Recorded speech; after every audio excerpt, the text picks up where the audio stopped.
আমি কেন আমার বাবার হাত ধরে স্কুলে যেতে পারি না? আমার বাবাকে কেন গুম করা হয়েছে?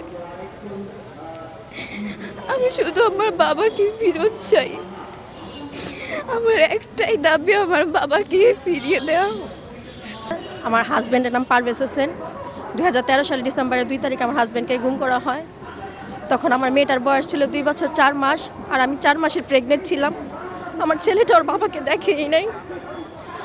আমার হাজব্যান্ড বংশাল থানা ছাত্র দলের সাধারণ সম্পাদক ছিল। বিএনপি করা কি অন্যায়?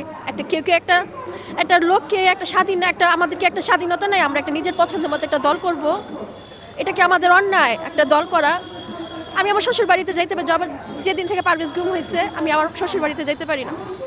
যখনই যাইতাম বংশা থানার পাশে আমার শ্বশুর বাড়িতে পুলিশ আসতো। কেন আমাকে নিয়ে যাবে? আমাদের পরিচয় কি জানেন? গুম ফ্যামিলি। এই পরিচয়টা দিতে অনেক কষ্ট হয়, যে গুম ফ্যামিলিকে এইখানে দাঁড়া করো, ওইখানে নিয়ে যাও, ওরা তো গুম পরিবার। এই পরিচয়টা দিতে আমাদের অনেক কষ্ট। কেন আমরা এই পরিচয় কেন দিব? আমাদের একটা পরিচয় আছে, আমরা তো এই দেশের মানুষ, গুম পরিবার না।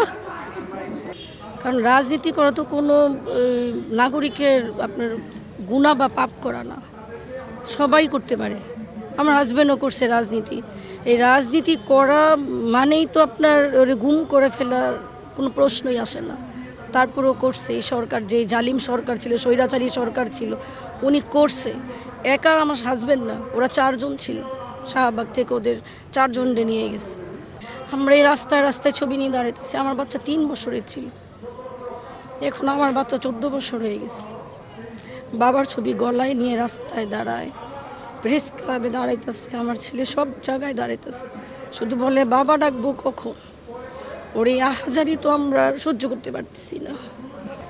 আমার স্বামী খালেদ হাসান সোহেল, সে সূত্রাপুর থানার ৭৯ নং ওয়ার্ড ছাত্রদল সভাপতি ছিল। 2013 সালের 28শে নভেম্বর ঢাকা কেন্দ্রীয় কারাগারের সামনে থেকে সোহেলকে গুম করা হয়, এবং ওর গুম করার পেছনে একটাই কারণ ছিল, সে হলো ছাত্রদলের রাজনীতির সাথে জড়িত ছিল।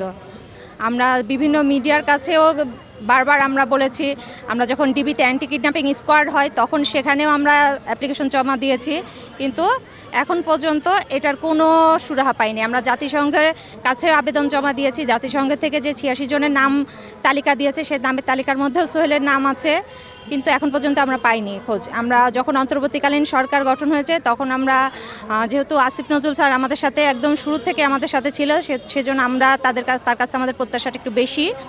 তার সাথে আমরা দেখা করেছি এবং প্রধান উপদেষ্টার সাথে আমরা দেখা করেছি। তিনিও আমাদেরকে বলেছেন যে এই ব্যাপারে উনি সহযোগিতা করবেন, এবং আমরা দেখতে পেয়েছি যে একটা গুম তদন্ত কমিশন গঠন করা হয়েছে এবং গুমের যে কনভেনশন সেখানেও বাংলাদেশ স্বাক্ষর করেছে। তো আমি আশা করব যে আমার স্বামীর মতো এখন আর কেউ গুম হবে না, কোনো রাজনীতির কারণে, বিরোধী দল মতের কারণে কেউ এরকম আর গুম হবে না। আমি চাই এখন এই সরকার আমার স্বামী যেখানে আছে, যে অবস্থায় আছে, আমাদের মাঝে ফিরিয়ে দিক।